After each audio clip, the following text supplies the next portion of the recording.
নমস্কাৰ, মোৰ channel educational fact অসমলৈ আপোনালোকক স্বাগতম জনাইছোঁ। মই এতিয়া আপোনালোকৰ বাবে এটা গুৰুত্বপূৰ্ণ খবৰ লৈ আহিছোঁ।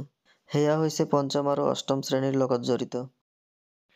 কেন্দ্ৰীয় শিক্ষা মন্ত্ৰালয়ৰ ডাঙৰ সিদ্ধান্ত। এতিয়াৰে পৰা পঞ্চম আৰু অষ্টম শ্ৰেণীৰ পৰীক্ষাত অনুত্তীৰ্ণ হ'লে পৰৱৰ্তী শ্ৰেণীলৈ দিয়া নহ'ব পদোন্নতি।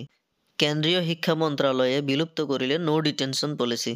অৰ্থাৎ এতিয়াৰে পৰা পঞ্চম আৰু অষ্টম শ্ৰেণী থকা অৱস্থাত যদি কোনো ছাত্ৰ-ছাত্ৰী পৰীক্ষাত অনুত্তীৰ্ণ হয়, তেতিয়াহ'লে পৰৱৰ্তী শ্ৰেণীলৈ তাক পদোন্নতি দিয়া নহ'ব।